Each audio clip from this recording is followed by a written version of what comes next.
Senhoras e senhores, alunos e alunas, web espectadores, boa noite. Sejam todos muito bem-vindos e bem-vindas à aula de lançamento da Escola de Formação Política do Tribunal Regional Eleitoral do Pará. É para promover o desenvolvimento de habilidades e atitudes interpessoais essenciais à liderança cidadã, com ampliação do conhecimento para a participação na sociedade e fortalecimento da democracia. Eis o motivo do lançamento deste projeto e da participação dos 48 alunos selecionados para a turma 1 e de estarmos todos aqui em rede a partir de agora. Eu saúdo a todas as autoridades que nos acompanham virtualmente pelo YouTube, servidores e servidoras, enfim, todos os que formam presencialmente e virtualmente a autêntica primeira fila que prestigia essa cerimônia a partir de suas conexões. Nesse momento, eu quero apresentar para vocês o vídeo de abertura da nossa Escola de Formação Política.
Um excelente curso, tenho certeza que a palestra do professor Valente, que tem aí uma formação plural, não é verdade, uma sólida formação plural, agregará muito valor e trará muitas informações e o compartilhamento de experiências importantíssimas para todos. Então, meus cumprimentos, só já me desculpo que no correr da palestra, eu tenho um outro compromisso mais à noite, eu vou me ausentar, mas vou iniciar assistindo a palestra e desejo a todos um excelente curso. Obrigada, desembargador Valdir, pelas palavras, pela presença. E dando continuidade, e para que seja feita a aula inaugural e a primeira aula do nosso primeiro módulo. Eu passo a palavra ao ilustríssimo senhor Edilson Valente, professor da Escola de Formação Política, historiador e coach em liderança, que ministrará essa aula de lançamento. Professor Valente, a palavra é sua, pode me mandar, o senhor fará a apresentação ou nós faremos daqui? Posso encaminhar para você também. Ok. Assim que posso fazer daqui, sem problema. Fique à vontade. Ok, então passo a palavra, é sua. Obrigado. Boa noite a todos mais uma vez. Peço desculpas aí pelo pequeno atraso, mas fiquei pensando como começar essa história, essa apresentação, e me veio uma memória em torno de uma pessoa muito conhecida de todos nós, que faleceu na semana passada, que foi o grande Tarcísio Meira, né?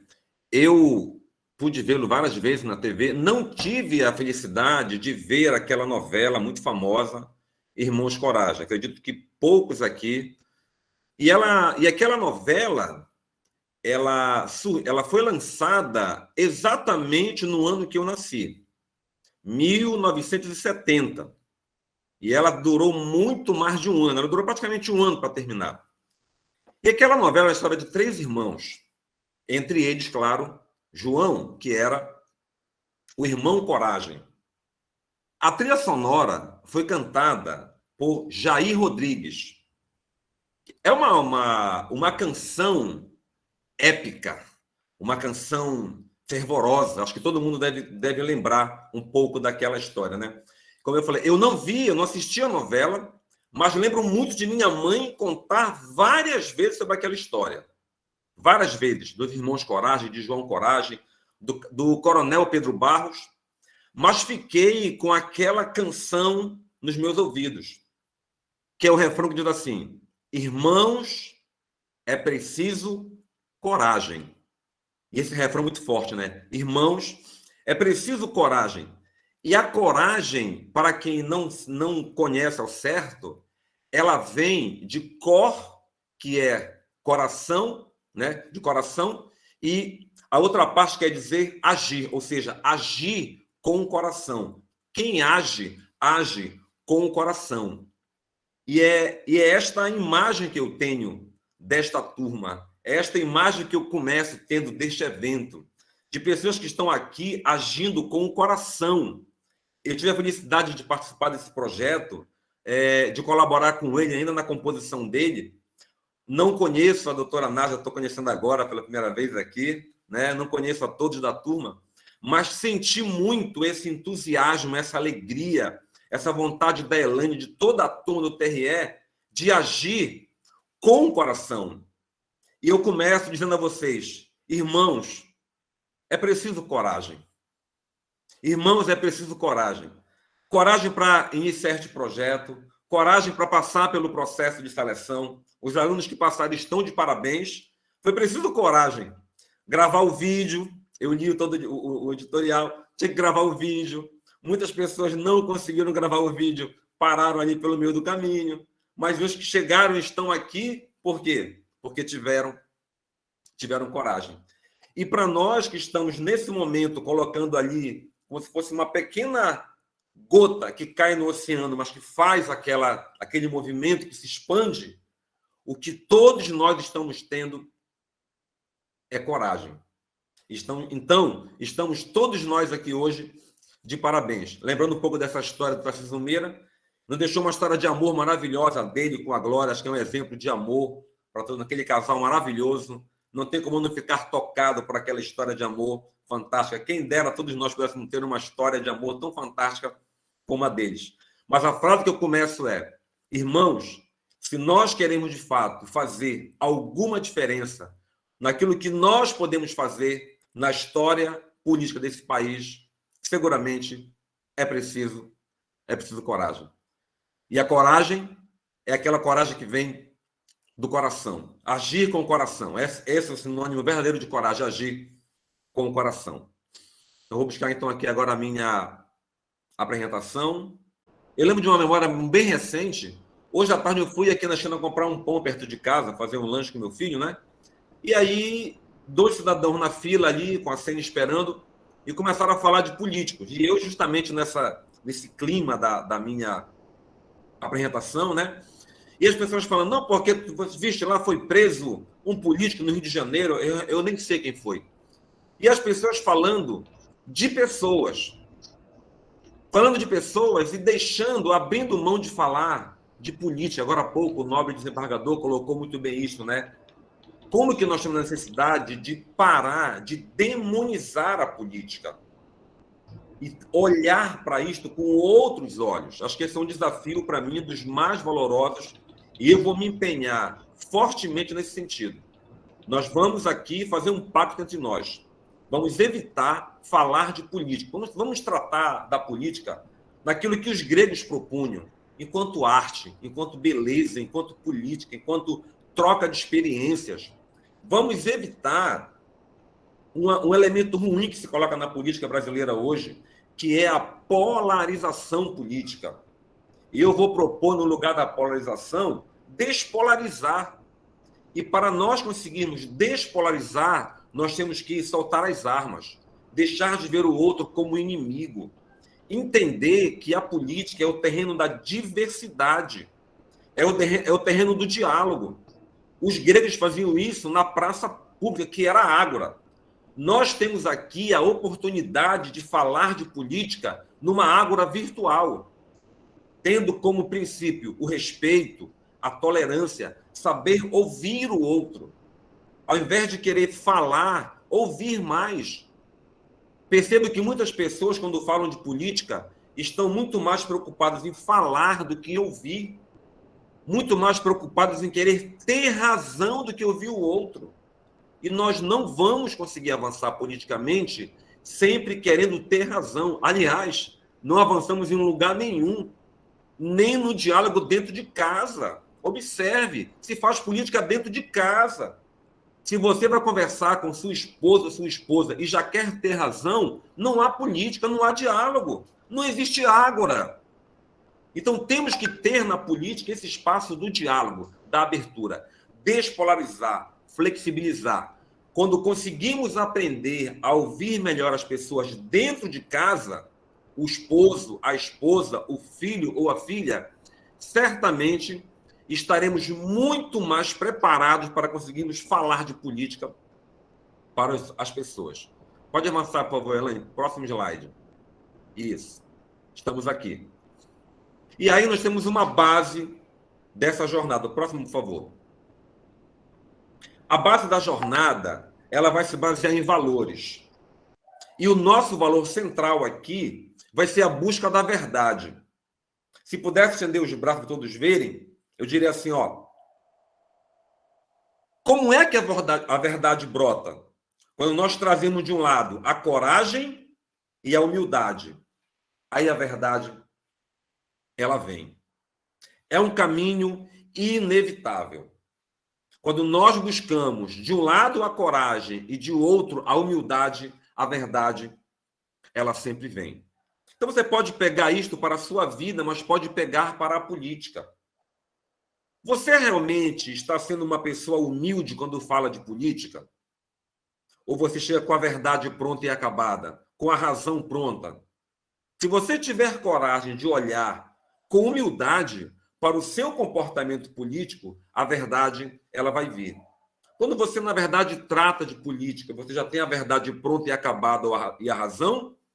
Ou você consegue ter a humildade de ouvir o outro, entender as diferenças, aquilo que o direito chama de...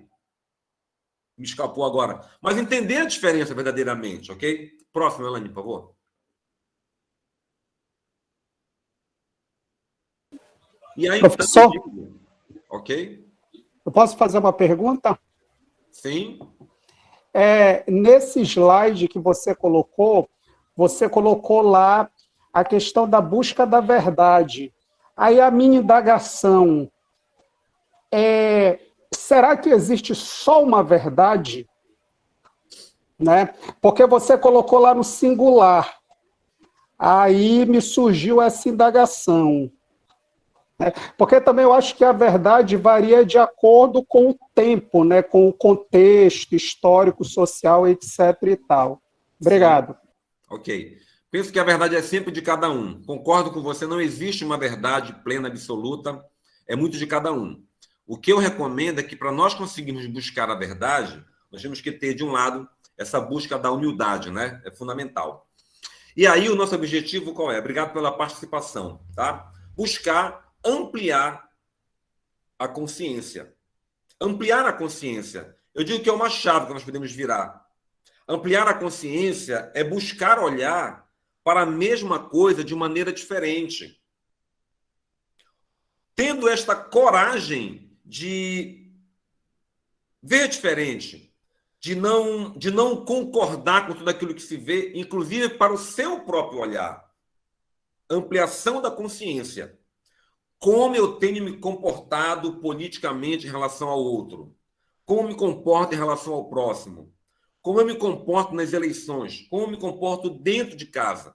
Então, esse é o convite para ampliar a consciência. O próximo, por favor. Vamos, então, começar, lógico, não poderia ser diferente, lá na Grécia Antiga. Na Grécia Antiga, quando se fala de política, né?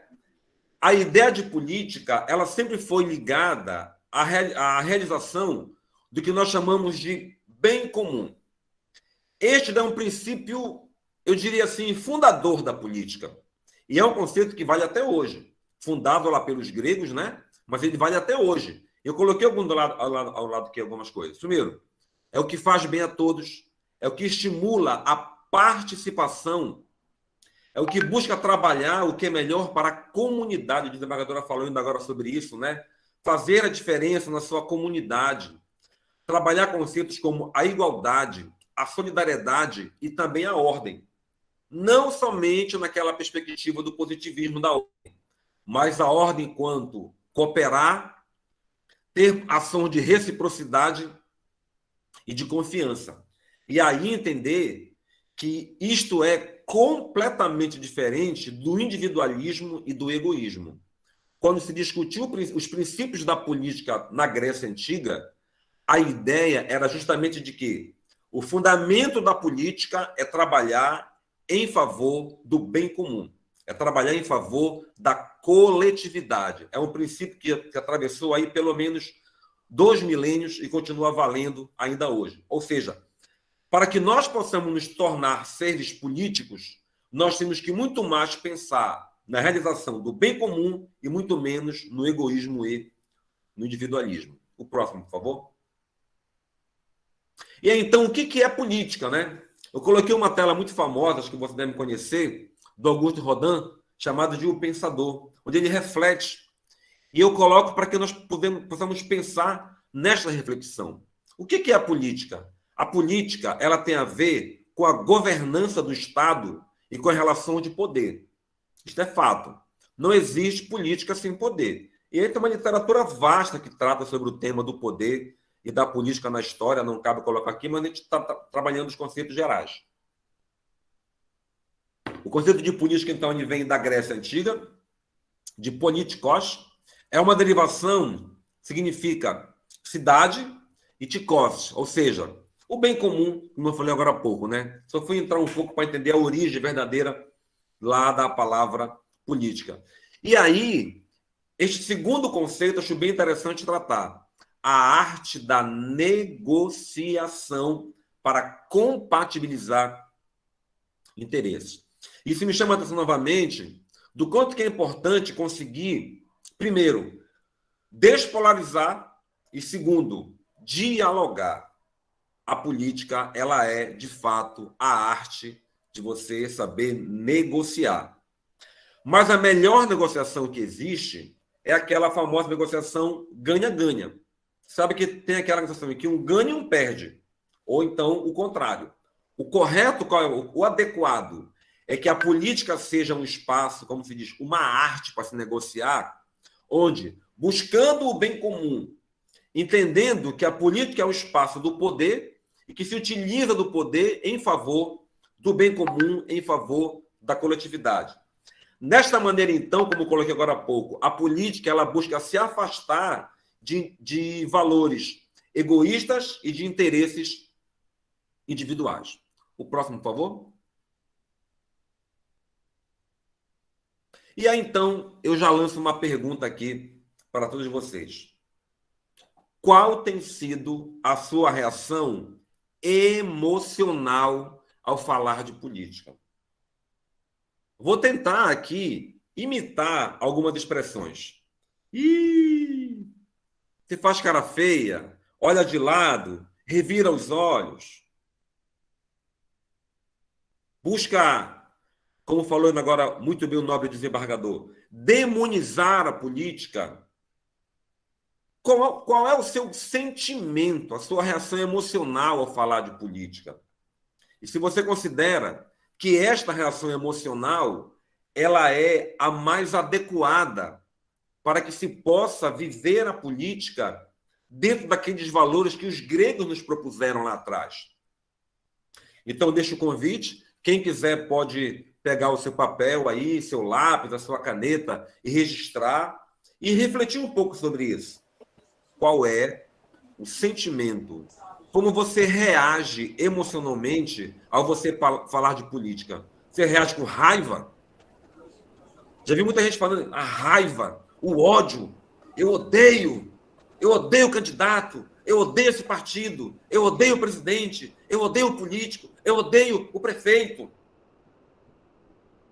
Outro dia, aliás, vou aproveitar que estamos com 2 desembargadores aqui no nosso bate-papo, eu estava em uma palestra e aí eu falava sobre ódio, falava de emoção, falava de ódio.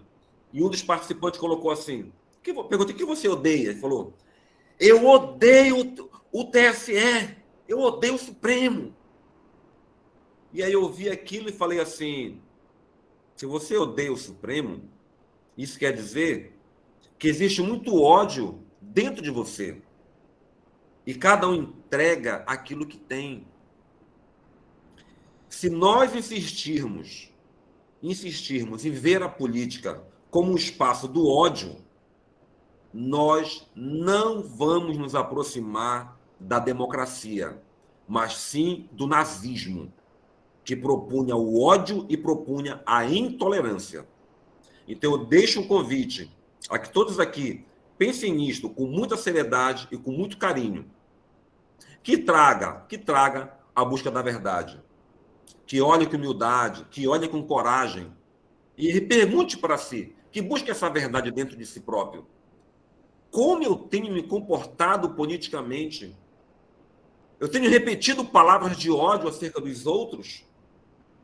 Odeio o presidente, odeio o governador, odeio o Senado, odeio a Câmara, odeio todo mundo? Saiba, este ódio, ele existe dentro de você. E cada um entrega aquilo que tem. E quanto mais nós declararmos o ódio, menos estaremos próximos da democracia. E mais estaremos próximos, sabe de quê? Da ditadura, do nazismo, da intolerância. Porque, historicamente, todas as construções ditatoriais, elas tiveram por base o ódio. A mais famosa, a mais estudada, a mais conhecida é o nazismo.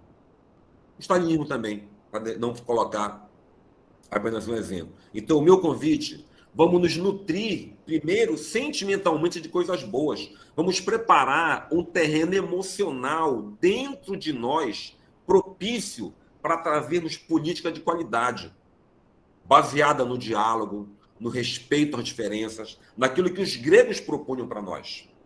Pode voltar, por favor, Elaine, lá no próximo? Vamos para o próximo, então? Eu faço uma sugestão, professor, que o senhor disse para cada um pegar o seu lápis e escrever, que eles possam colocar no chat também, o senhor acompanha, daqui a pouco podem ler. Por exemplo, aqui, o Júnior diz, perfeita, alguém disse, o senhor perguntou, né, o que você sente? Aí outro diz, indignação. Aí outros falaram, reage com calma e respeito. Aí a sugestão é que eles possam também escrever no chat esse sentimento. Aí o senhor pode ir lendo. Perfeito. Legal, obrigado. Ok? Próximo slide, professor. Por favor. Oi. Professor, só em relação a essa indagação que você fez, esses sentimentos contraditórios, eu acredito que as pessoas têm, principalmente na quadra em que nós vivemos, justamente por confundir o conceito de política, a política com políticos. Né? Porque a partir do momento, e daí a importância do curso, a partir do momento que você entende a essência da política, não há como você ter sentimentos negativos. Perfeito. Quando você entende a essência da política. Agora, quando você começa a personificar e a confundir com políticos, aí você tem sentimentos negativos. É por isso que eu proponho muito, obrigado, Exley, é que nós possamos falar de política e não de políticos. É levar, né? Trabalhar o nosso tal da arte, o nosso amor pela política. 2 vídeos interessantes para falar de política. Pode soltar o primeiro? Vou ter que soltar. Não vai dar para passar o vídeo. Infelizmente não tem aí, né? Vamos avançar então. Mas são 2 vídeos interessantes. Pode seguir, Elaine. Depois eu mando para vocês o vídeo, tá bom? Me comprometo. E aí então eu coloco para vocês aqui as seguintes reflexões que vocês podem colocar no chat, ok? Quando você pensa em política, qual é o sentimento que você tem? Quem quiser pode colocar no chat para nós aqui, né? Quando você pensa, qual é o sentimento que você tem quando você pensa em política, né? E o que você vê, ouve e sente ao falar de política? E como você reage a quem você não gosta na política? Tá? Ou pode comentar aqui, ou pode deixar para depois, anotar no caderninho, como queiram. Fiquem à vontade, né? E aí, então, eu convido para que nós possamos migrar para um outro tipo de comportamento, que a gente chama de estado desejado, certo? O que é isso aqui, ó? A pergunta é, qual a política que você deseja ver e que você também deseja ser? O que você quer ver na política? E o que você quer ser de fato em relação à política? E o mais importante, que decisão você toma em favor do bem comum? E diga o seguinte, o que você vai fazer, como vai fazer e quando você vai começar? Porque pensa o seguinte, é muito fácil e até muito cômodo falar de política, reclamar do político, nada presta, mas efetivamente não tomar nenhuma decisão em favor do bem comum. É muito fácil ficar no teclado do computador ou no celular demonizando a política, falando mal de tudo, nada presta, tudo é ruim. Como os 2 senhores que encontrei hoje lá na panificadora. É muito fácil demonizar a política, mas a pergunta é, o que você quer ver e ser enquanto ser político? E mais ainda, qual é a decisão que você toma? Que atitude você vai tomar para você fazer diferente? Coloque para a gente aqui no chat, vão comentando aí. O que você vai fazer, como e quando você vai começar. Por favor, Elaine, próximo. Bom, nós temos aqui então, agora sim, entrando na parte da aula de hoje, né? É um tempo curto, gente, tá? Vocês vão perceber. Imagina que falar de política desde a Grécia Antiga até a atualidade é um desafio, num tempo aí tão curto, né? Então a gente vai mandar depois texto de aprofundamento para vocês. Mas vamos lá então. 3 capítulos da aula de hoje. Teoria política, democracia e cidadania. Em 3 momentos. Na teoria política clássica, na moderna e na contemporânea. Podemos começar, Elaine. Pode seguir. Bom, primeiro, o que é teoria política? Certo? Teoria política é um campo da ciência política. É o lugar dos fundamentos, das ideias, onde nós temos a história do pensamento político também. É aí, neste lugar, que nós aprendemos o chamado saber plural. E no saber plural é muito importante isto. Falava agora há pouco o nobre desembargador. É impossível termos um consenso. Por isso que a política ela é a arte do diálogo. É um espaço rico também de produção do conhecimento. Entendendo que a política é o espaço da diversidade, ela é o espaço do poder, é o espaço do Estado, é é o espaço da justiça, da cidadania, do direito e da democracia. Então, vejam tudo aquilo que é a chamada teoria política, ela abrange. Por isso que o meu convite é que nós nos empenhemos em entender cada vez mais e falar cada vez melhor. Vejam, duas coisas diferentes. Entender cada vez mais e falar cada vez melhor sobre teoria política. Mudando o nosso sentimento, mudando a nossa percepção, deixando de demonizar a política, porque é isto que vai nos tirar, acreditem, isto vai nos tirar do chamado senso comum. Isto vai nos tirar do senso comum. O que vai nos tirar do senso comum é nós falarmos de teoria política, de qualidade de debate, falando da relação de poder, do Estado, da justiça, da cidadania, do direito, da democracia, enfim. Pode seguir, por favor. E aí, então, vamos lá nos primórdios da teoria política, né? A famosa Grécia Antiga, na democracia clássica. Ali nós temos, na história do Ocidente, eu diria assim, se fosse uma árvore, né? Vou plantar aqui uma árvore, ó. Eu tenho agora a semente da política, da teoria política, lá na Grécia Antiga. Quem estudou a Grécia sabe, né? Nós temos ali um espaço chamado de polis. Esta imagem, ela procura um pouco ilustrar como era esse espaço, né? E as pessoas, então, elas falavam de política no espaço público. Vem daí uma herança curiosa que nós temos ainda hoje. Não raro, as ações políticas são nas ruas. Nós temos vários episódios na história. Vários, N episódios. Revoluções foram na rua, revoltas são nas ruas, passeatas, greves, protestos, debates. Muitas vezes, enfrentamento, desculpem, inclusive corporal, infelizmente, quando se perde a arte da política, não é? Mas o espaço da política, na verdade, ilustra-se na poli, na chamada ágora, né, que é a praça pública, como um espaço do debate, um espaço onde todos podem participar, como coloca a imagem aqui. Porém, vejam só, né?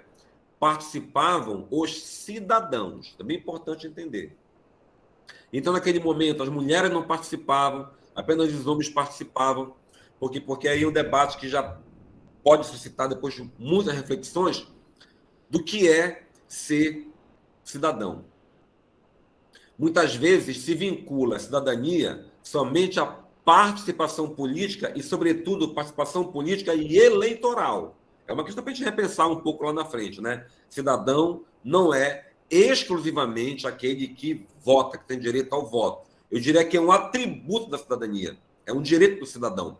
Na Grécia Antiga, esse direito, ele era um direito, eu diria assim, diferente do que nós temos hoje. Era um direito muito mais restrito.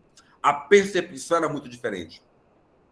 E aí, então, eu convido a vocês para que reflitam de que nós não temos que demonizar a Grécia Antiga. Porque naquele tempo, o homem não participava, mulheres não votavam, ficavam de fora. Não. É que a percepção era totalmente outra. E nós temos que buscar entender a mentalidade de cada época. Na história, existe a chamada de história da mentalidade. Eu vou trabalhar alguns pontos com vocês, mas ela é muito importante. Se nós buscarmos estudar a história com os nossos olhares de hoje, século XXI, nós não vamos conseguir entender a riqueza de cada momento histórico. Vou repetir. Nós não devemos, não é adequado, querer explicar a história pelos nossos valores de hoje, século XXI. A concepção de democracia, cidadania, participação na Grécia Antiga eram pautadas em valores completamente diversos do que nós temos hoje. Isso se resolve com a chamada de história das mentalidades. Entender o passado pelos olhos do próprio passado e não com os olhos da atualidade. Pode avançar, por favor. Platão, por exemplo, dizia, na sua famosa obra, né, A República, que a república ideal ela seria governada pelo chamado de reis filósofos. Olha que interessante a ideia do Platão, tá? Olha que interessante. Veja como é um valor totalmente oposto ao de hoje. Segundo Platão, os mais aptos deveriam governar. Ele não achava que qualquer um poderia governar, não. Somente aqueles que fossem dotados de um alto padrão de racionalidade e que entendessem da justiça. Essas pessoas, então, elas estariam totalmente preparadas para realizar o chamado bem comum. Você pode falar assim, mas era uma postura do Platão que era elitista. Aos olhos de hoje, ok. Mas nós precisamos entender o pensamento do Platão à época da Grécia Antiga. Para ele, né, ele era avesso ao modelo de democracia como nós temos hoje, né? Demo povo, cracia poder. Ele defendia claramente que quem deveria governar eram os nobres. Platão deixou no Ocidente as primeiras obras que nós podemos falar sobre política, que é a famosa obra A República, né? Ele vai criar a ideia de uma república nessa obra que ele vai escrever, que é uma utopia política, por assim dizer. Ele vai criar uma ideia de uma chamada cidade perfeita, enfim. Pode avançar, por favor, Elaine. Aristóteles. Professor, só licença, só para lhe avisar que se o senhor quiser em algum momento passar os vídeos, eu já consegui. Legal. Perfeito, tá? Então, depois de Aristóteles, tá? Aristóteles era aluno e discípulo de Platão. Ele defendia a divisão de poderes. E olha que interessante, né? Enquanto Platão começa a discutir valores democráticos, vai ser Aristóteles que vai lançar as bases daquilo que posteriormente Montesquieu vai tratar lá na frente. Como vai se dar a relação do poder na sociedade, o equilíbrio dos poderes. Ele vai propor dois poderes aí, o executivo e o legislativo, que é o que nós temos hoje, boa parte do Ocidente, nós temos os poderes divididos, né? Ele defendia que as leis, elas deveriam ser seguidas, obedecidas e respeitadas. A postura de Aristóteles era diferente de Platão. Lembra que eu falei? Platão defendia o quê? Um governo nobre, aristocrático. Aristóteles dizia que não, que a política ela deveria ser feita por todos. E aí tem uma frase de Aristóteles que é muito famosa, que eu convido a todos a que registrem, tá? O homem é, por natureza, um animal político. Olha que fantástico, gente. O homem é, por natureza, um animal político. Por isto, vou alertar a todos, porque acredito que nenhum de nós aqui, né, por estarmos nesse fórum aqui, mas muita gente fala o seguinte, eu não gosto de política, eu não quero nem saber de política. Infelizmente, assim, não há como escapar. Aristóteles foi muito correto nessa frase. Todos nós somos seres políticos e todos nós fazemos política o tempo todo. Do café da manhã, ao almoço, ao jantar, em casa, no trabalho, todo o tempo. Todo o tempo estamos negociando politicamente. Com a esposa, com o esposo, com o filho, com a filha, com o neto, com a neta, no trabalho, na rua. A política, ela é um elemento essencial da vida humana. Não há como escapar disto. Por isso que o convite é que nós possamos nos livrar desse aspecto demonizado.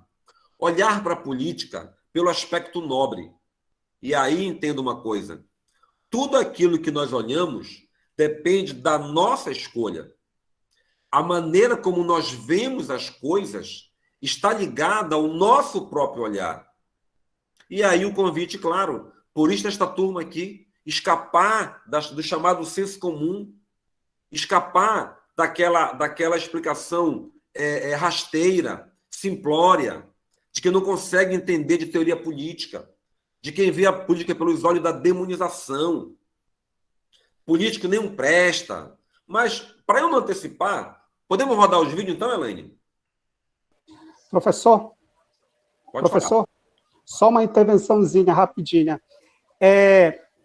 Eu acredito que é importante destacar que, salvo engano, essa ideia de política para todos principalmente com Aristóteles, era restrito ao cidadão, ao chamado cidadão ateniense, né? E aí você tira escravos, mulheres, crianças, né? E outros, né? Então, então a ideia de democracia, até mesmo para Aristóteles, era bem restrita à nossa, né?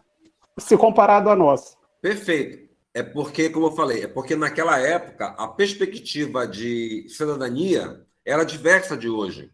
As mulheres não participavam, os escravos, os estrangeiros, quem não fosse ateniense não poderia participar. Então, era uma concepção diferente. Por isso que eu falo que o cuidado é não demonizar essa percepção, ok? Muito, muito bem, muito boa sua percepção. Então, olha só, é que o nosso amigo colocava, né? Na Grécia, a cidadania ela não era excludente. Isso é bem importante, a doutora Nádia colocou muito bem isso, né? Já vi no comentário dela há pouco. A minha preocupação aqui é romper um pouco essa ideia de democracia excludente, não. Para a mentalidade da época, era totalmente diferente. Primeiro que, na época, apenas 10% era considerado como cidadão. Tinha status, por assim dizer, de cidadãos. E aí também o Pérez, que vai dizer o seguinte, olha, os cidadãos eram homens, maiores de idade, filhos de pai e mãe atenienses. Mulheres, estrangeiros e escravos não participavam. E é interessante, olha, havia eleição para as chamadas magistraturas, que eram os cargos públicos. Ou seja, vou pegar os conceitos importantes. Já havia eleição na Grécia Antiga. Vamos ter no nosso 5º módulo a história do voto no Brasil. Tá? Tem uma história muito legal, vamos deixar para o momento certo, né?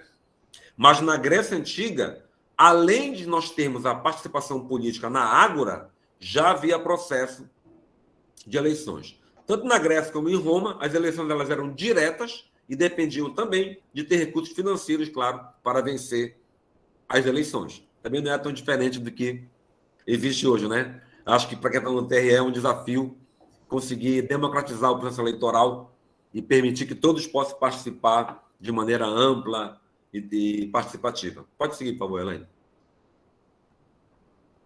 Curiosidades, olha aqui. Pérez criou a chamada mistoforia, ou seja, a indenização diária paga aos cidadãos atenienses com poucos recursos para que participassem da vida pública. Por que quis colocar esse slide em particular?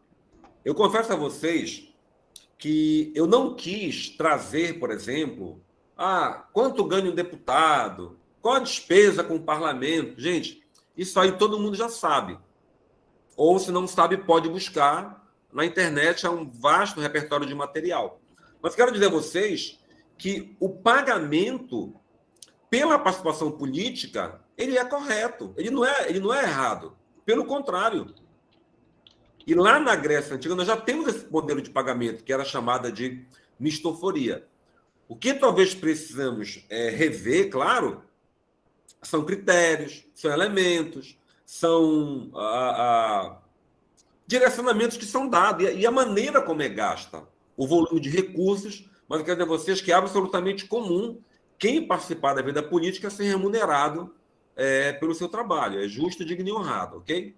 Pode seguir, Ela. Bom, segundo... Já podemos rodar o vídeo, será ou não? Antes de ponto 2? O Emerson está tentando, mas lembrando também que nós estamos em 20 horas e 25 minutos, tá? Ok, então, teoria política moderna, os chamados de contratualistas.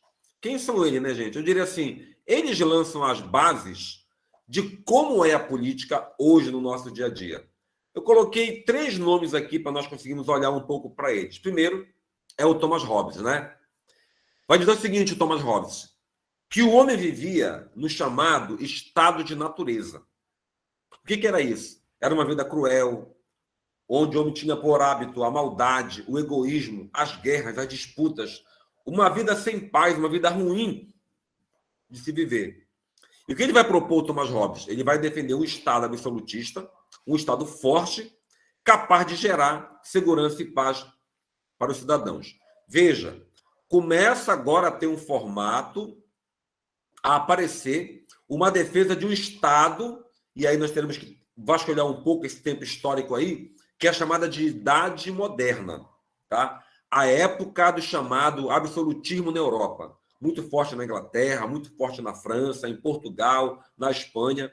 Depois também tivemos no Brasil a experiência de monarquia com Dom Pedro I e com Dom Pedro II, não nos padrões do que houve na Europa.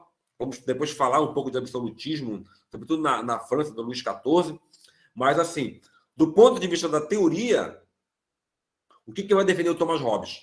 Que o Estado absoluto, o Estado forte, ele era muito importante para garantir o quê? Para garantir a paz e a segurança para os cidadãos, tá certo? É a teoria lá do chamado contratualismo de Thomas Hobbes. Segundo teórico, John Locke. Bom, o John Locke, gente, ele é um teórico, para quem gosta de discutir liberalismo, é muito importante ler o John Locke. Né? Ele é um teórico fantástico para entender. Quer entender, por exemplo, como é hoje o chamado capitalismo brasileiro? É fundamental ler John Locke. Ele também vai tratar a história do chamado estado de natureza, mas ele vai defender um pouco diferente da teoria do Hobbes. Ele vai dizer que o ser humano ele tem direitos naturais. Direitos naturais como o direito à vida e à liberdade. E eu concordo. Quando eu leio o John Locke, eu lembro de uma frase de Cecília Meirelles, que ela fala assim, que eu acho fantástica, para tentar definir a liberdade. Ela fala assim, liberdade, esta palavra que o sonho humano alimenta, que não há ninguém que explique e ninguém que não entenda. Eu acho fantástica a poesia dela. Ela termina um livro chamado Romanceiro da Inconfidência, com esta poesia que vou repetir de novo. Liberdade, esta palavra que o sonho humano alimenta, que não há ninguém que explique e ninguém que não entenda.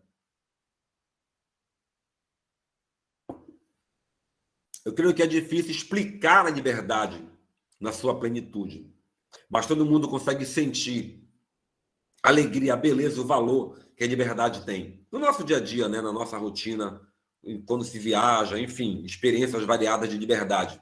E é um valor fundamental. E o John Locke propõe isso. O John Locke propõe, esse é o princípio básico do liberalismo, que todo homem tem direito à vida e à liberdade. Aliás, se pegarmos a nossa Carta Magna, ela começa falando disso. Ela começa pontuando que o direito à vida é um valor fundamental da condição humana e que cabe, inclusive, ao Estado garantir o direito à vida. E vai dizer o John Locke que o contrato ele existe para quê? Para proteger os direitos naturais das pessoas. Gente, vivemos em contrato social. Vivemos em contrato social. Colocar só um elemento para nós refletirmos. O que é uma eleição? É um contrato social. É uma maneira de nós validarmos o contrato social. A eleição, as pessoas vão às urnas e elas, de maneira livre e soberana, elas decidem quem vai governar. A cidade, o Estado, a federação. Pronto. Está feito o contrato. E eu sou defensor que o contrato ele seja respeitado. Vou abrir um parênteses aqui. A mim preocupa, agora como cidadão, tá? Como cidadão aqui. A mim preocupa uma cultura que temos que ficar atento no Brasil de sempre se desejar o impeachment do presidente eleito, seja ele quem for. Foi eleito o presidente, começa aquela chuvarada de processo de pedido de processo de impeachment. E isso tem colocado o Brasil numa condição, assim, no cenário internacional, de uma democracia fragilizada. Tá? Acho que nós temos que, claro, se houver problemas, devem ser apurados e punidos e tudo mais. Mas nós temos que ter um cuidado no Brasil de zelar pela democracia plena e não virar uma república onde qualquer um que foi eleito imediatamente vai ser deposto, por assim dizer, pela oposição. Mas foi só um parênteses. Rapidamente, vamos seguir. Professor, pode não. É interessante quando você fala que a gente vive em um contrato social. E dando assim um exemplo mais concreto, vamos dizer assim, de fato é um contrato de mandato, né? Trazendo para uma visão jurídica do Código Civil, etc. e tal, é um contrato de mandato. né, que de 4 em 4 anos, de 2 em 2 anos, melhor dizendo, a gente está renovando, né? A gente está renovando. Perfeito. Vamos seguir? Bom, por fim, na segunda parte aqui, é o Rousseau. Rousseau é muito importante também. Ele também fala de história de natureza, mas ele vai dizer o seguinte, ó, diferente do Hobbes, ele fala, o homem não é mau, o homem é bom, a sociedade é que o corrompe. Ele tem uma tese diferente da tese do Hobbes. E ele diz que a propriedade, ela gera a desigualdade e que o contrato existe para combater a desigualdade e fazer valer, como se dizia na Grécia, a chamada de vontade geral. Podemos seguir? Podemos rodar o vídeo, Emerson? Antes de partir para outra parte, pode avançar? Podemos. O senhor quer que... Deixa eu só terminar essa parte, então, aqui, rapidamente. Tá. Só para revisar, então. Olha, o Thomas Hobbes, no Leviatã, vai dizer que o homem tem uma essência cruel, má e egoísta, e que é preciso um Estado forte para estabelecer as regras e colocar limites. Ele vai defender o absolutismo, vamos botar depois um pouco lá na frente, né? Um modelo forte de poder baseado em um rei, o rei que manda, que decide, que governa e ponto final. Inglaterra, França, Portugal, Espanha, exemplo de absolutismo. Pode seguir? O John Locke recusava o absolutismo. Para ele, o ser humano possuía direitos, como eu falei, naturais, sobretudo o direito à vida, à liberdade e à propriedade. Vejam aqui as bases do liberalismo. Tá? Como eu falei, se quisermos entender hoje a economia brasileira, a economia americana, europeia, temos que beber lá na fonte do John Locke, né? O governo deveria manter, então, a liberdade e as leis do governo é resultado de um pacto que existe na sociedade e todos são livres e independentes. É o pai do liberalismo. Por fim, pode avançar? O Rousseau, que vai dizer que o homem vivia em plena liberdade no estado de natureza e que a propriedade corrompeu o homem. Para ele, a propriedade é a origem da desigualdade na sociedade. E que o contrato, que é o governo civil, existe para regulamentar a vida em sociedade e que a vontade geral ela deve, então, prevalecer, ok? Pode avançar. Depois dessa bandeira, a gente vai rodar o vídeo, tá? Século XVIII, a Revolução Francesa. Eu destaquei aqui, porque assim, gente, ó, para quem quiser mergulhar um pouco em teoria política e entender hoje a sociedade brasileira, americana, parte da europeia, tem que ir na Revolução Francesa. Ali surgiu a ideia de nação, que é um conceito interessante. Até o século XVIII, praticamente não havia ideia de nação. Se pegarmos, por exemplo, a Grécia Antiga, não tinha a ideia de que havia um país Grécia. Pelo contrário, a Grécia tornou-se um país recente, por assim dizer, historicamente falando. Mas era o cidadão de uma cidade-estado que era Atenas, ou Esparta, ou outra cidade-estado, ou mesmo do Império Romano, como se deu posteriormente. A ideia de nação, tal qual conhecemos hoje, ela é um conceito recente na história da humanidade. Que, aliás, hoje, com a globalização, tem outro debate que não dá para fazer agora, mas já se rediscute a ideia de nação, de soberania no mundo hoje, né? Então, nação, cidadania, democracia e partidos se expandem pelo mundo inteiro a partir da experiência francesa. Pode rodar agora o vídeo? O garoto chegou em casa e perguntou para o pai: pai, eu preciso fazer um trabalho para a escola. Eu posso te fazer uma pergunta? Claro, meu filho, o pai respondeu. Qual é a sua pergunta? Bom, pai, estão me perguntando na escola o que é política. O senhor pode me explicar? O pai falou: bom, política é o seguinte, envolve povo, governo, poder econômico, classe trabalhadora, futuro do país. O garoto falou: não entendi nada, explica melhor. Bom, eu vou usar nossa casa como exemplo. Sou eu quem traz dinheiro para casa, não é? Então eu sou o poder econômico. A sua mãe administra e gasta o dinheiro, então ela é o governo. Como nós cuidamos de você e do seu irmãozinho, você é o povo. E seu irmãozinho mais novo é o futuro do país. Agora, a Zefinha, babá dele, é a classe trabalhadora. Deu para entender? Mais ou menos, pai, eu vou pensar. Bom, naquela noite, o menino acordou pelo choro do irmãozinho mais novo e foi ver o que tinha de errado e descobriu que o irmãozinho tinha feito cocô na fralda e estava todo emporcalhado. Aí ele levantou, foi no quarto dos pais e viu que a sua mãe estava dormindo profundamente. Foi no quarto da babá e viu pelo buraco da fechadura o pai transando com a Zefinha. Como os dois não ouviram as batidas que ele deu na porta, ele voltou e foi dormir. Na manhã seguinte, na hora do café, ele chegou na mesa e falou: pai, acho que agora eu entendi o que é política. Aí o pai falou: ótimo, filho, então me explica com as suas palavras. Bom, pai, eu acho o seguinte, eu acho que enquanto o poder econômico fode a classe trabalhadora, o governo dorme profundamente, o povo é totalmente ignorado e o futuro do país fica na merda. O garoto chegou em casa e perguntou: Pode rodar o segundo já. Pode rodar o segundo. Vou rodar. Já, professor, peraí. Legal.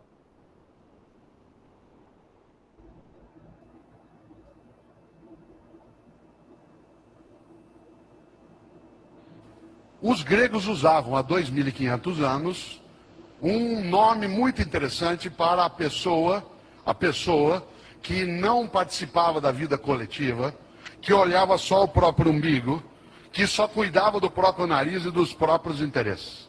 Há 2.500 anos os gregos chamavam a pessoa que acreditava que é cada um por si, Deus por todos, eles a chamavam em grego de idiotes. Da onde vem a palavra idiota? A palavra idiota na origem significa aquele que está fechado dentro de si mesmo. Então, onde você tem a palavra idiosincrasia, que a Ana e a Beth usaram, identidade, id de próprio. Idiota é o que fica fechado em si. E eles davam outro termo à pessoa que participava da vida da comunidade, que queria atuar, que achava que o ditado que vale na vida é um por todos e todos por um. A esse os gregos chamavam de político. Sério? Aquele que participa da vida da cidade. Aquele que participa da vida da comunidade. O idiota é o que se fecha em si. O político é o que se abre para o conjunto. Por isso, atenção, na Grécia clássica, um idiota é aquele que não participava da política. Nós conseguimos inverter isso. E é preciso revigorar essa ideia. É preciso reinventar essa ideia. É preciso evitar esse sequestro semântico que foi feito. Por isso que o livro se chama, Mauro, o do Renato Janine Ribeiro e meu, que foi lançado ontem na Bienal, se chama Política para não ser idiota. Política para não ser idiota. Isto é, a política na família, na escola, no trabalho, na igreja, no sindicato. E a intenção nessa reflexão, que é uma conversa entre mim e ele, é fazer com que a gente não seja idiota. Isto é, que a gente não esqueça o que diziam os antigos: os ausentes nunca têm razão.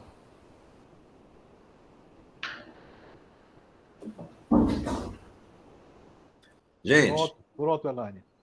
Pronto. Obrigado, Emerson. Obrigada. A ideia era colocar no início para justamente provocar esta percepção, né? De que no primeiro vídeo é muito interessante, viu? E eu tive o cuidado de olhar a quantidade de pessoas que curtiram, compartilharam e comentaram. No primeiro. Que é aquela visão simplória de política. Até um palavreado chulo, né? Um palavreado com uso de palavrões, que é justamente para, talvez, atingir um número maior de pessoas, ganhar mais likes, mais curtidas. Mas percebam que, efetivamente, é um vídeo que ele não contribui com nada com a formação política. Ele repete o senso comum. Ele é um convite à mesmice, é um convite à intolerância, é um convite ao desrespeito. É um convite que se distancia da arte, da beleza da política, do valor que a política tem.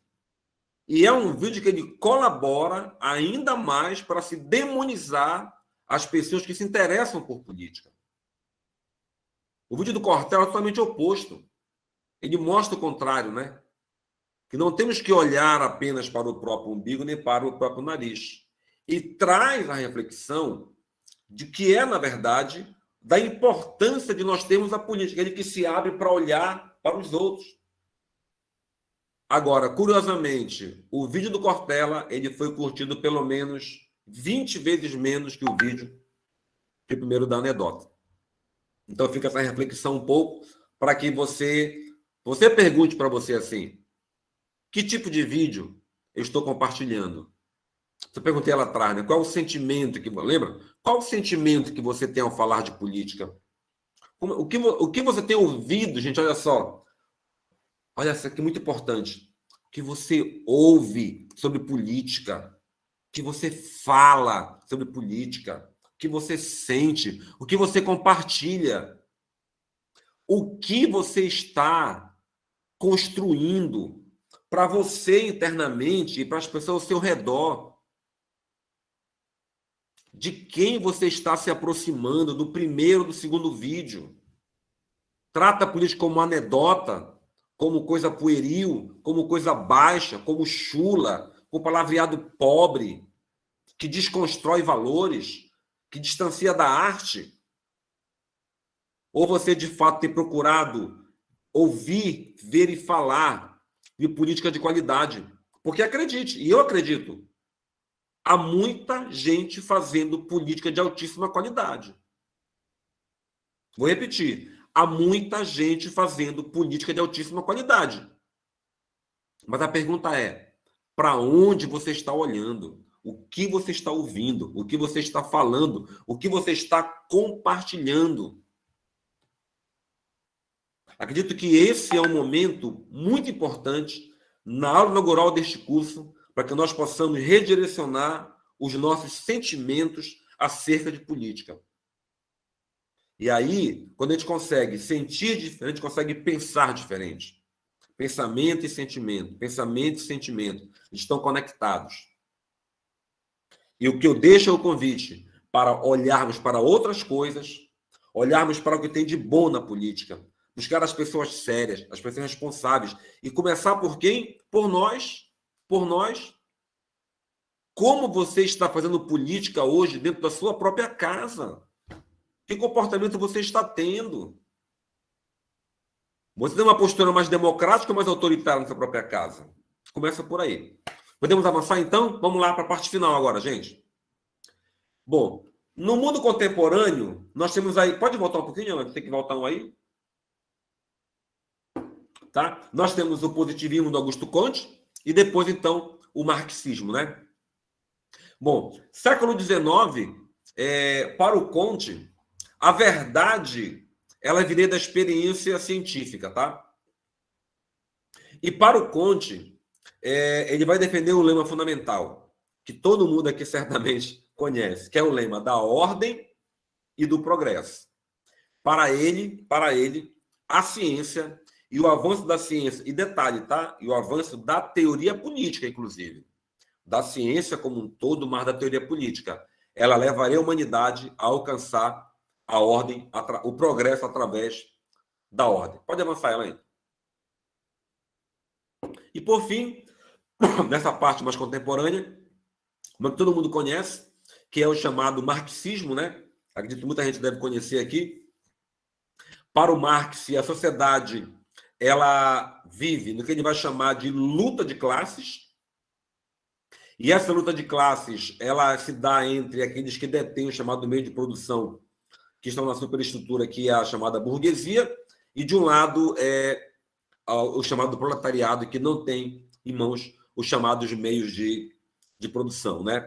Então, para a gente tentar um pouco dar uma ajustada, boa parte do pensamento liberal, que vimos lá atrás, com o Locke, com o Rousseau, ele se coloca hoje, por exemplo, no Brasil, numa sociedade liberal e capitalista. E o pensamento marxista, pelo menos parte dele, em sociedades como a Venezuela, como Cuba ou como a Coreia do Norte. Ou seja, para entendermos que boa parte do que nós temos no mundo hoje, eles são reflexos, mesmo que tardio, de teorias de séculos atrás. Mas a gente vai poder aprofundar um pouco mais lá na frente isso, ok? Pode avançar, por favor, Elaine. E aí, então, para nós finalizarmos, acho que falta só 12 slides, tá? Para respeitar o horário, inclusive, aqui. Primeiro, teoria política. Qual é a importância? Eu quero novamente trazer à tona a importância deste curso, né? O que é importante? Para nós formarmos opiniões sobre questões cotidianas importantes. Exemplo, aquecimento global, demarcação de reservas indígenas, problema na economia, desemprego, inflação, problemas que existem nas cidades, no campo, na vida das pessoas. Então, falar de teoria política de qualidade é fundamental porque trata de problemas que envolvem o dia a dia de todos nós e que permitem, então, uma reflexão ampla e bem informada sobre o universo da política. E reitero, falar de política e não falar de políticos. E quais são os desafios colocados hoje para todos nós, né? Eu tenho acompanhado as publicações do trabalho do TRE, o trabalho do TRE, e dessa escola de formação em particular, que eu diria que está antenado com esse princípio aqui, olha. Como construir uma sociedade justa em meio a tantas desigualdades sociais e culturais? Eu não consigo ver nenhum outro caminho que não seja pelo caminho da política. E quero aqui, nesse momento, inclusive, advogar abertamente em favor da democracia. Acompanho com preocupação, como cidadão, como historiador, pessoas que levantam a bandeira da ditadura. Pessoas que levantam a bandeira até mesmo do nazismo. Não tem ideia do quanto a humanidade teve que caminhar para chegar na democracia. Ainda vou usar aqui uma expressão do coach. Consegui vincular essa expressão com esse debate. Pessoas que defendem a ditadura não têm a menor postura de autorresponsabilidade. Defender a ditadura, que sabe o quê? Que eu não sou competente, que eu não sou capaz, que eu não tenho condições de zelar pela política. Então, eu entrego isso para alguém. Curioso isso, né? Pessoas que defendem a ditadura são pessoas que estão abrindo mão de um valor que é duro para a humanidade. Vimos aqui, uma história longa que surge na Grécia Antiga.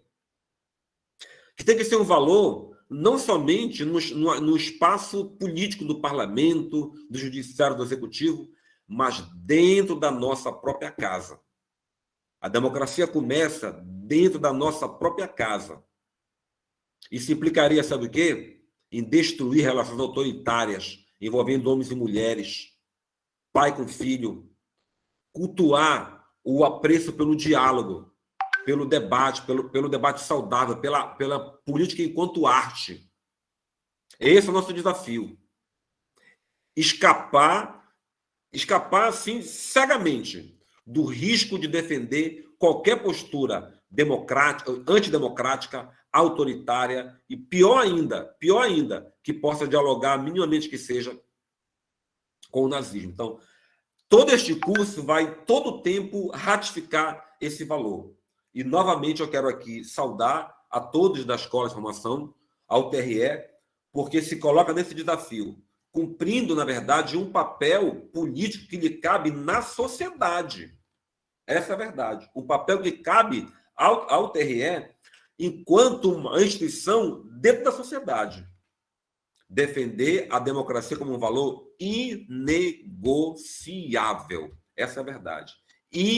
A democracia tem que ser para nós um valor inegociável. Na nossa casa, no nosso trabalho, na política e também na nossa vida. Por isso que eu falo, a teoria política, ela nos salva, eu coloco ali, olha. Ela nos salva. Por que ela nos salva? Porque ela nos salva dos riscos, do autoritarismo, da violência, da falta de diálogo, da polarização.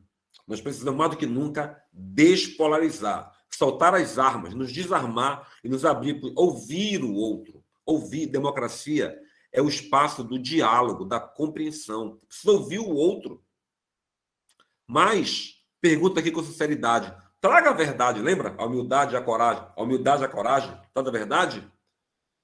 Quem você tem sido democraticamente na sua casa? Você tem, de fato, dialogado com a sua esposa ou com seu esposo? Ou você já tem a verdade pronta e acabada? Você vai dialogar ou você quer sempre ter razão? Você está disposto a ouvir ou quer somente falar? Sugiro que nós comecemos pela democracia dentro da nossa própria casa. usando com os nossos filhos de autoridade, mas jamais de autoritarismo. Jamais de autoritarismo. Usando de democracia na nossa casa, jamais sendo autoritário com a esposa, ou com o marido, ou com o filho, ou com as pessoas ao nosso redor. O Samuel colocou aqui, democracia, tolerância e diálogo. É isso mesmo. A doutora Nádia coloca aqui, ouvir e respeitar a opinião do outro, pois ninguém é dono da verdade. Muito bem, doutora, é isso mesmo. O Ulisses fala, voltando para casa, parei o carro no posto para não perder a aula. De fato, valeu a pena. Legal, Ulisses. Tá certo? E acabei. Tem mais vilagem aí, Elaine? Acho que acabou. E para refletir, calma, que tem a tarefa do dia. Tem a tarefa do dia, tá? Tarefa do dia para todo mundo. Quem serve vai perder, olha lá. O objetivo não é fazer política com todo mundo. Olha que legal. O objetivo não é fazer política com todo mundo que precisa do que você tem, mas é fazer com quem acredita no que você acredita. Olha, aqui, nesta turma, nós vamos ter frutos maravilhosos. Eu profetizo aqui, que lá na nossa formatura, que eu faço questão de estar em Belém, nós vamos ter pessoas que vão se colocar para candidatar-se, cargos eletivos, assessoria política, consultoria política, que vão contribuir efetivamente na sociedade. Eu profetizo e eu acredito que nós vamos ter, desta turma, excelente resultado. Encerrando aqui, quero agradecer demais, gente. Vocês não imaginam o quanto eu estou feliz. Na verdade, eu diria que há um sentimento além da felicidade. Chama-se de êxtase. Sabe o que é êxtase? A êxtase, ela é uma escala elevada de alegria, uma escala elevada de felicidade.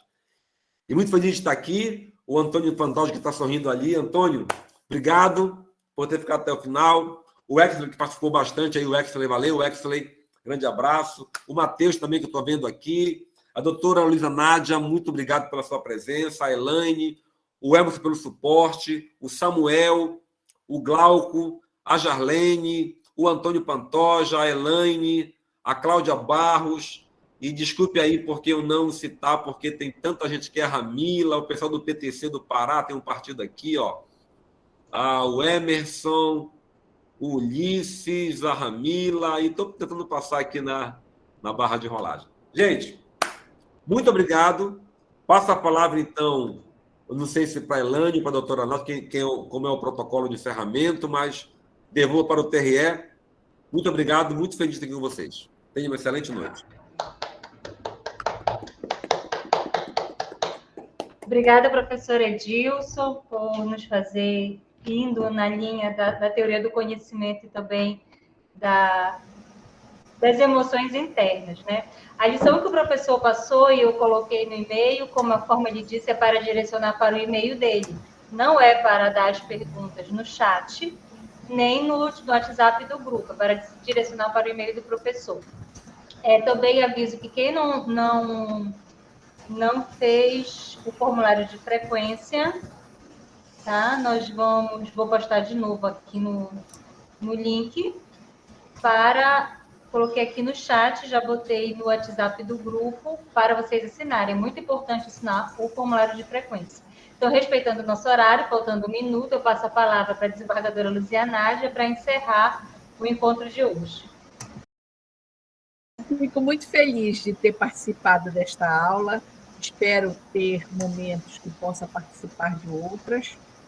E tenho certeza que vai ser de grande valia este curso. Como bem nós falamos do próprio professor. Aqui, nosso sentido não são nomes.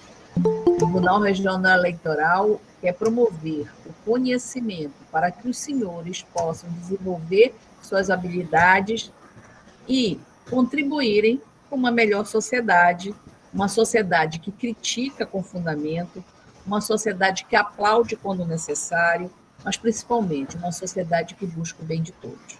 Então, era isso que eu tinha para falar e deixo aqui um abraço a todos. Obrigada a todos, boa noite, boa segunda-feira.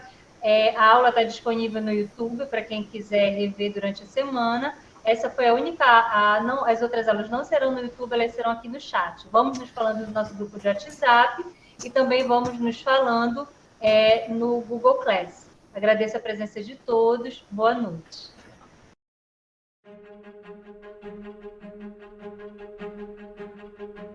Os convido agora para conhecer os novos alunos da Escola de Formação Política do Tribunal Regional Eleitoral do Pará.